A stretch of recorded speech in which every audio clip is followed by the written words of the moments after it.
Imagine stepping into your own backyard and seeing rows of white chairs, a flower arch, a catering table with chafing dishes steaming, and someone in a headset shouting about cueing the bride, and you had no idea any of it was going to happen. That's exactly what happened to me last Saturday morning. At first, I thought I was dreaming. I rubbed my eyes, stood at the edge of my patio, and tried to process the surreal sight unfolding right on my lawn. There were people hammering stakes into the ground, rolling out a white carpet, and even a woman arguing with a DJ about the speaker placement. I stepped forward in disbelief, barefoot and holding a cup of coffee, and one of the caterers actually waved at me like I was a guest arriving early. That was when it hit me. These people really thought they had every right to be here on my land. To understand how it came to this, you have to know a little about my neighborhood. I live in a quiet suburban cul-de-sac surrounded by picture-perfect homes with picket fences and overly competitive lawn decoration contests. The place has charm, sure, but also an HOA that thinks it's the Vatican. And reigning supreme over this HOA is Karen. Her real name is probably something else. But to everyone in the neighborhood, she's just Karen, the kind of woman who wields a clipboard like a weapon and believes community standards override things like personal property rights. She lives 2 houses down from me, and I've had minor run-ins with her over the years. Once for not trimming my rose bushes to HOA specifications, and another time for refusing to put a pastel wreath on my door during Easter. But this was a whole new level. I stormed down the steps and made my way straight to the center of the chaos, where a young woman in a headset was barking orders at a group of workers hanging string lights. I tapped her shoulder and asked her what was going on. She barely spared me a glance and said, "We're a little behind on setup. The wedding's tomorrow, but the bride wanted to do the walkthrough today. Please don't get in the way, sir." "Sir, on my own property." I took a deep breath and said much more firmly, "This is my yard." That got her attention. She blinked, looked around, and then turned her eyes back to me with confusion. "Wait, this is 84 Burwood, right?" I nodded. "Yes, and it's not booked for any wedding." That's when Karen entered the scene like a villain stepping out from behind the curtain. She strutted across my lawn in an outfit too coordinated to be casual and smiled like she just solved world hunger. "Oh, there you are," she chirped. "I was going to come talk to you, but things have been so hectic. Isn't it just beautiful?" I stared at her, my patience already frayed. "Karen, what is going on? Why are there people in my yard?" She gave a little huff and waved her hand like I was overreacting. "It's just a small wedding, my daughter's ceremony. The original venue fell through at the last minute, and your yard is perfect. It backs up to the lake. It's flat, and frankly, it's the most photogenic property on the block." I just blinked. "Karen, that doesn't give you permission to use it." Her smile faded just a bit, replaced by that tight, condescending tone she used when scolding neighborhood teens for skateboarding. "Well, I assumed you'd be fine with it. It's for the community. We'll be out by Sunday and we'll clean everything. Plus, you get to be part of something truly special. You'll get exposure." I almost dropped my coffee. "Exposure? You mean for the wedding I wasn't even invited to, on the property I never agreed to lend?" She shrugged. "It's not like you were using it for anything important. That was the moment I knew this was going to be a war." I ordered everyone to pack up and leave immediately. Some hesitated, but others began collecting their gear once they saw I wasn't joking. Karen followed me as I marched back to the patio. "You're making a huge mistake. Everyone already knows it's happening here. The invites are sent. People are flying in from out of state." I turned around trying to keep my voice steady. "Then you better start calling them, because if I see one more person on this lawn without my permission, I'm filing a trespassing report." Karen didn't take that well. Her face twitched into a snarl. "You'll regret this. You're turning your back on your neighbors, on your community. This is why no one likes you." I didn't respond. I just closed the patio door behind me and locked it, watching through the window as the setup team awkwardly began disassembling the flower arch. It felt like a victory, but a hollow one. Deep down, I knew Karen wasn't finished. Later that evening, I reviewed footage from my home security cameras just in case. Everything was there. Trucks pulling in, people setting up without consent, Karen directing traffic like a general. I backed it up and saved it all. Something about the way she said, "You'll regret this," made me uneasy. I knew she was entitled, but this was brazen even for her. And if she thought this would end with a simple refusal, she didn't know me at all. The next day I went to work early and came back around noon to find new stakes in the yard and a small group of people painting signs. One said, "Reserved for guests," and another pointed to a corner of my lawn labeled, "Ceremony begins here." I couldn't believe my eyes. They were doing it again, just sneakier this time. I took photos, ripped the signs out of the ground, and called Karen directly. No answer. I left a message. "This is your last warning. Next time, I'm calling the police." That night, my neighbor Jerry came over. He's lived on this street for 20 years and has a sixth sense for HOA drama. "She's telling everyone you agreed to it," he said. "Saw her telling some of the other board members you were just playing hardball to get a thank you gift or something." I laughed bitterly. Unbelievable. What kind of person just assumes they can hijack someone's yard? Jerry looked at me with a smirk. "You know what I do. Give her something to really think about. Make her wish she picked another venue." And that was the moment it all clicked. Karen thought this was over. She thought she could just keep pushing, and eventually I'd cave. But she didn't know I was already cooking up a plan. If she wanted a wedding venue, she was going to get one. But it wasn't going to come with peace and quiet. No, I was going to remind her exactly whose lawn she messed with. I woke up the next morning thinking maybe Karen had finally accepted defeat.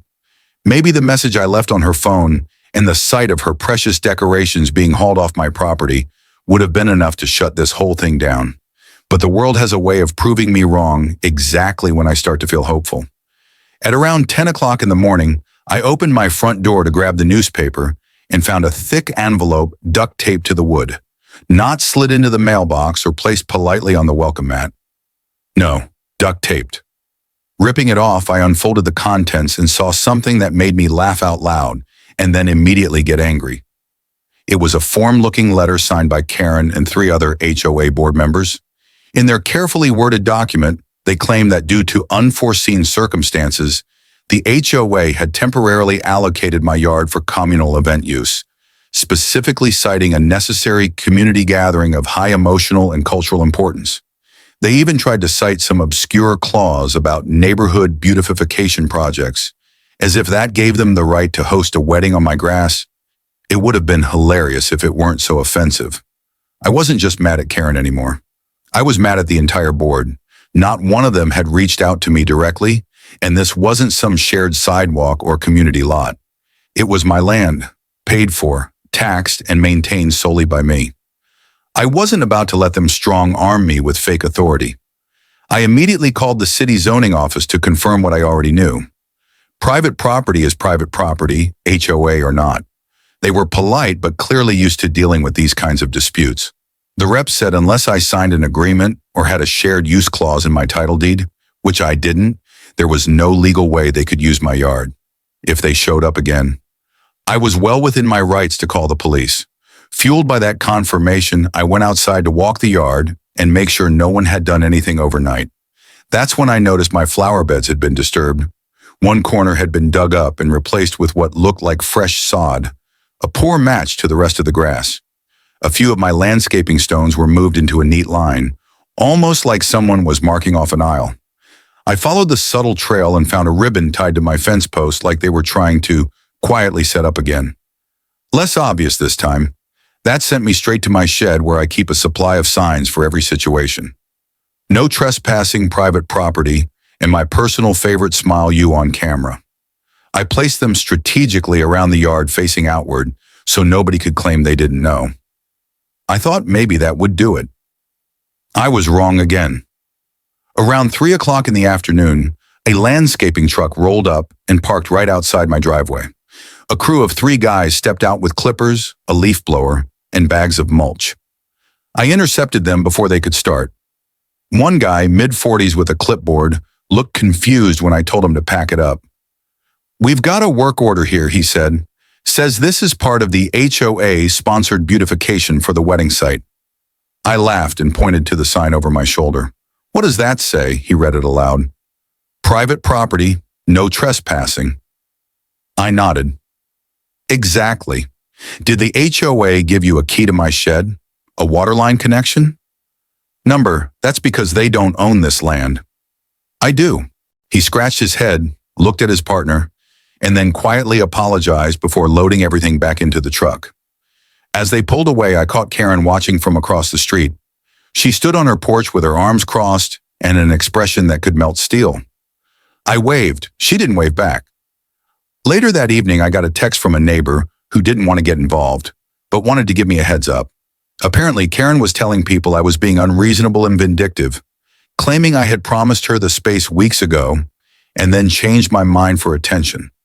That's when I knew she wasn't going to stop with sneaky decorations and fake letters. She was waging a social war now, trying to turn the neighborhood against me. I wasn't about to let her write the narrative, so I decided to push back, not just with signs or calls to the city, but something a little louder. I sat in my living room for a while, scrolling through my phone, trying to think of something that would make a statement. And then I remembered my friend Drew. Drew runs a community drumline that practices for festivals and parades. They are talented, passionate, and loud. Very, very loud. I shot him a message asking if they had any upcoming practice locations.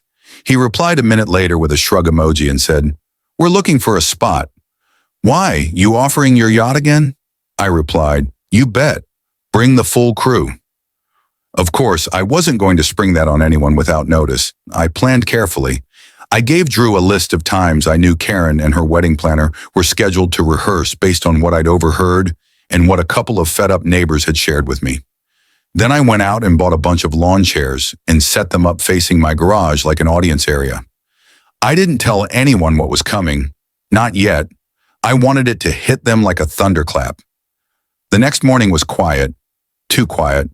Karen didn't show her face and no vendors came by. It felt like the calm before a storm, but I knew she hadn't given up. I could feel it. Sure enough, by mid-afternoon, a few cars arrived and parked along the curb. I recognized some of the people as guests who'd been part of the earlier chaos. They looked confused when they saw the sign still up and the decorations gone. Some paced the sidewalk, staring at my house like it had personally betrayed them. Then Karen arrived. She marched right up my driveway, didn't knock, just yelled my name from the front step. I opened the door calmly and asked what she wanted. She demanded to know why the yard was still unavailable and accused me of sabotaging her daughter's special day. I told her the same thing I'd said before. "Karen, this is my private property. It's not for rent, it's not public, and it's definitely not a wedding venue." She said something about filing a civil suit, but I could tell even she didn't believe it. I told her to have her lawyer call me if she could find one who'd take the case. That evening, I texted Drew and told him it was go time. He sent back a thumbs up and a photo of his bandmates tuning drums. Everything was in motion now. No more warnings, no more polite refusals. If Karen wanted to keep treating my yard like it was hers, then she was going to have to listen to the consequences. The sun dipped just below the rooftops when Drew's van rolled up in front of my house, followed closely by two more cars packed with equipment and band members. They weren't your typical weekend warriors. These were serious percussionists, people who practice with intensity, precision, and a whole lot of volume. Most of them were college kids or recent graduates, some still wearing their school jackets, others already unloading bass drums, snares, cymbals, and even quad sets with practice efficiency.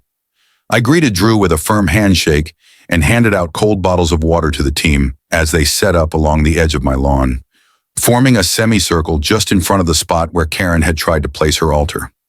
The irony wasn't lost on me. We kept everything within the property line. Of course, I made sure of it. I had marked the perimeter with fluorescent flags so no one could accuse us of trespassing. The drums were placed neatly on my grass, the folding chairs behind them for any onlookers who might want to enjoy the show. It looked less like a wedding venue and more like the opening ceremony of a stadium event. And I was ready for it. The band did a short warm-up, filling the air with rolling taps and low, thunderous booms that reverberated through the street like distant artillery. The first few beats were enough to draw curious eyes from porches and upstairs windows. Then the real practice started.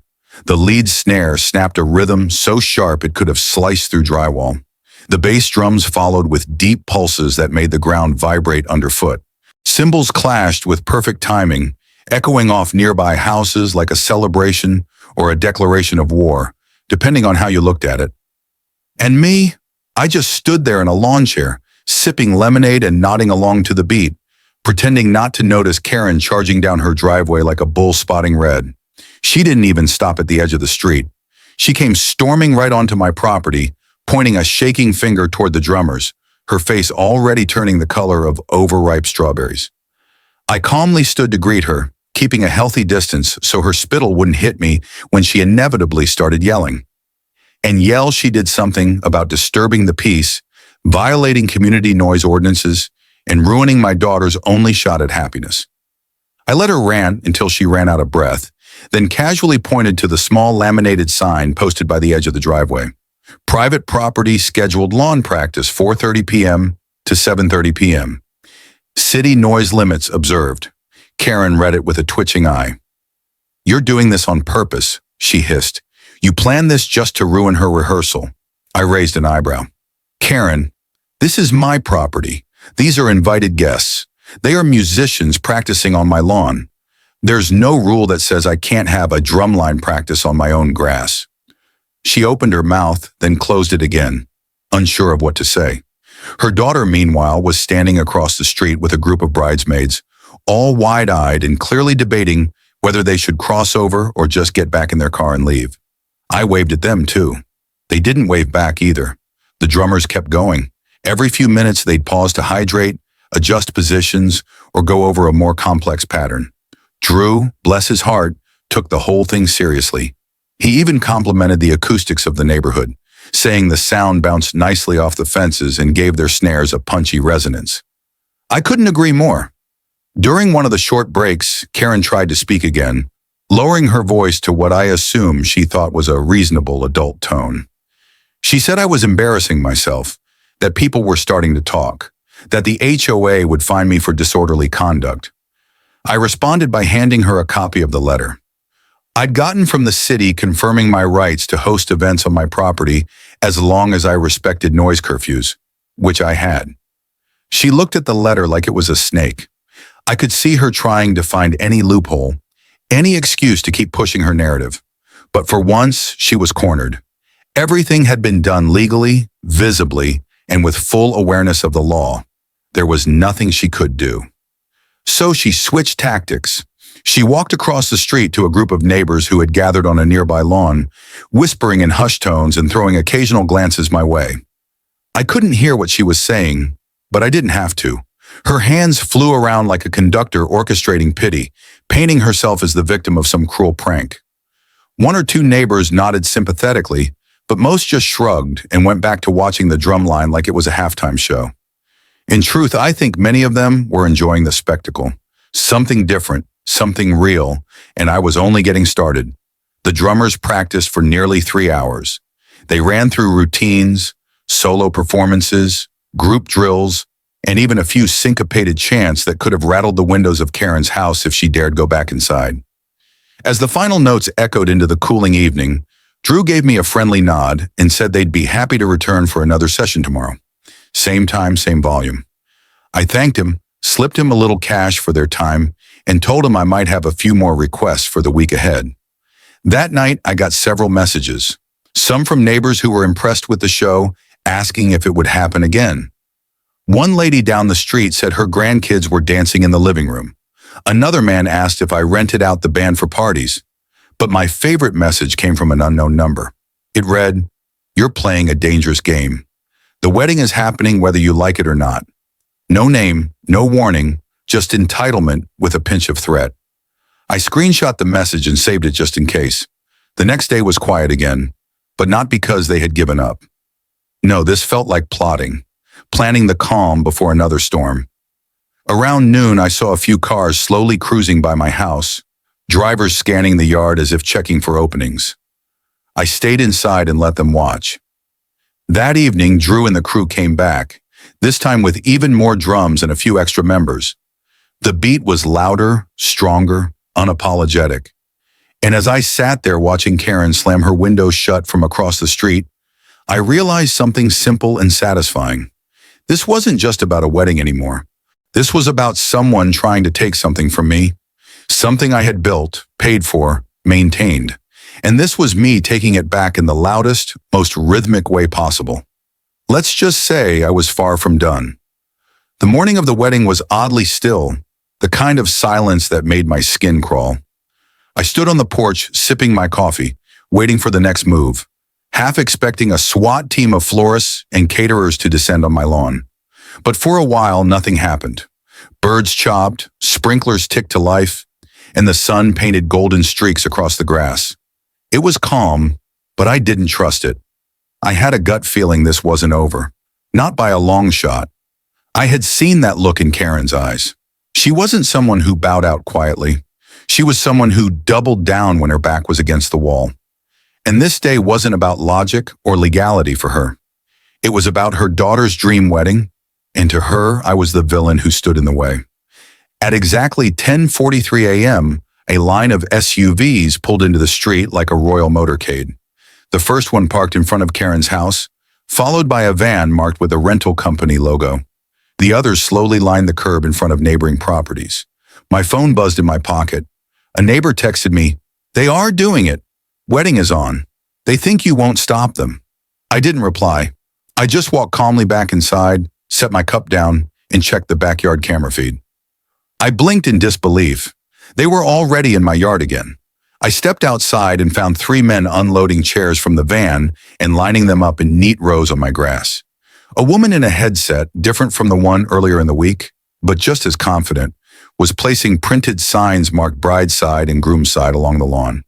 There were floral centerpieces and a small arch being reassembled with quick precision. The scent of fresh roses filled the air, as if that somehow made the trespassing more elegant. I didn't even have time to say a word before Karen appeared, wearing a formal lavender dress and holding a clipboard like she was auditioning for a movie about royal wedding planners. She walked right up to me and said with a smile that made my skin crawl, "You can't stop it now. Guests are arriving. Let's not cause a scene."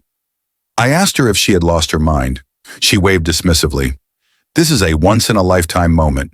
You've made your point, but now it's time to be an adult and let it happen." I told her plainly, "You are committing trespassing, and you've ignored every warning I've given you." She sighed like I was being the difficult one. "Call the police then if you must, but just know you'll ruin everything for her. The bride, the family, the guests." I looked past her and saw people starting to arrive. Fancy dresses, suits, laughter. They were carrying gifts, chatting, some walking right into my yard like it was a rented venue. One woman even looked at me and said, "Oh, are you the wedding photographer?" That was the moment I knew I had to act, but I didn't call the police. Not yet. At 11 a.m. sharp, as more guests settled into chairs on my lawn, the drumline arrived. Right on cue, Drew and the band parked in the driveway. I walked up to greet them as if we were hosting a friendly little backyard show, ignoring the stunned faces turning in their chairs. "You ready?" I asked Drew. He grinned. "Always." Within minutes, they were in formation. The first beat dropped like thunder. Bass drums thudded in unison. Snares rumbled with fast rolls, and the cymbals crashed through the air like a breaking wave. The entire wedding party jumped. Heads turned. People shouted. The officiant, who had just stepped up to begin the ceremony, tried to raise his voice, but was drowned out entirely by the pulse of percussion echoing through the neighborhood. Karen ran toward me, livid. "Are you insane? You're ruining the wedding." I kept my expression calm. "Karen, I told you this was private property, and this band has my full permission to be here. They are just practicing. They were scheduled hours ago." She screamed something unintelligible, her voice cracking from the effort. Her daughter, standing at the makeshift altar with the groom, looked around in horror, clutching her bouquet like it was the only stable thing in the world. Guests began rising from their seats. Some were arguing, others just looked embarrassed. One older woman actually plugged her ears and shook her head like she regretted showing up. The drumline didn't let up. They moved into their next routine, stepping rhythmically across the lawn with choreography that could rival halftime shows. The sound was relentless and thrilling, and for me, deeply satisfying. The decorations began to fall over. A strong breeze lifted the flower petals and scattered them across the yard like nature was joining in on the sabotage. The officiant gave up and stepped back. The bride looked like she might cry. The groom was trying to argue with someone on his phone, probably trying to call another location. One of the bridesmaids tripped on a loose cable and nearly took out a row of folding chairs. Meanwhile, Drew was smiling like a kid at a theme park, loving every minute of the chaos. Karen pulled out her phone and began screaming into it, pacing along the edge of my lawn. Moments later, a squad car pulled into the cul-de-sac. A few guests clapped. Karen walked straight to the officer like she was royalty descending upon her knights. She pointed at me and then at the band, clearly expecting me to be handcuffed and dragged away. The officer approached and asked to speak with me. I nodded, led him to the side, and handed over the printed emails, noise permit info, and my camera footage of Karen invading my lawn earlier that morning. He took a few minutes to read through everything. Then he asked, "So the drum line is on your land?" I nodded, all within my boundary, not a single toe over the line. He rubbed his temple, sighed, and said, turning to Karen, "This man is well within his rights. He gave you multiple warnings. You're trespassing." The look on her face was everything I hoped for, and more. Her mouth opened, then closed, then opened again, like a fish out of water. She tried to argue, but the officer cut her off. "I've got camera footage, signed complaints, and documentation. I suggest you gather your guests and leave before things get worse." Karen started sobbing right there in the street. Not just quiet tease, loud, hickeying, so her daughter was in full breakdown mode too, screaming at Karen for ruining everything and insisting she never wanted the wedding in this neighborhood in the first place. The groom just stood there silently, staring off into the distance like he had seen the future and wanted no part in it. Slowly the chairs were folded, the decorations packed away, and the guests dispersed. Karen remained behind, kneeling in her torn-up dress shoes on the edge of the sidewalk, looking like a queen without a kingdom. I watched from my porch as the last car drove off. Drew came over, clapped me on the back, and said, "Best gig we've ever had." And just like that, my yard was quiet again. No chairs, no flowers, no bridesmaids. Just the distant sound of drums fading away down the street and Karen's broken dreams scattering like petals in the breeze. The day after the wedding disaster, the neighborhood felt different. There was an odd hush over the street, not the kind of quiet that comes with peace, but the stunned silence that settles in after an explosion. People were cautious, watching from windows or pretending not to stare. When I walked out to check my lawn, the grass was flattened where chairs had once stood. Flower petals still clung to the fence, and a broken sign that read "Reserved for Family" had been tossed into my hedge like a forgotten relic of a failed empire. But despite the mess, there was a certain satisfaction in the air, not just from me. Even the neighbors who had tiptoed around the drama now seemed quietly amused, grateful even that someone had finally pushed back against Karen's endless entitlement. Around noon, my doorbell rang. I opened it expecting more drama, but instead found a gift basket sitting on the welcome mat. Inside were homemade cookies, a bottle of lemonade, and a folded note. It simply read, "Thank you for standing your ground. She's pushed people around for too long. You reminded everyone this isn't her kingdom. No signature, just quiet support." That gesture meant more than I expected. It wasn't about cookies. It was about being seen, about knowing I wasn't the only one fed up with Karen's nonsense. Apparently, her little stunt had struck a nerve throughout the entire community. Over the next few days, small things began to happen. The HOA board sent out an emergency email stating that no events could be held on private property without explicit written consent from the owner. It felt like their way of trying to clean their hands without admitting fault. But attached to the email, surprisingly, was a formal apology, at least from two of the board members who claimed they had no idea Karen forged their signatures on that ridiculous allocation letter. Whether they were telling the truth or just saving face, I didn't care. The apology was enough. Karen, however, didn't say a word. She disappeared from the spotlight entirely. Her daily walks with her dog stopped. Her voice no longer echoed across the cul-de-sac every morning as she gave unsolicited lawn advice. Her house stayed dark most nights, curtains drawn tight. A few neighbors told me they'd seen her crying in her car. Others said she was calling every local venue trying to reschedule the wedding, but none of them could confirm if the groom was even still in the picture. Word had it he wasn't too pleased about how everything went down. especially the part where Karen prioritized her own power games over her daughter's actual wishes.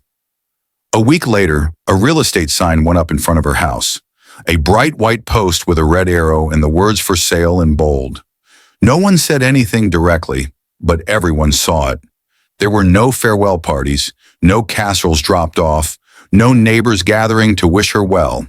It was just silence, fitting really for someone who had spent years treating the neighborhood like her personal chessboard, only to end up knocked off the board completely.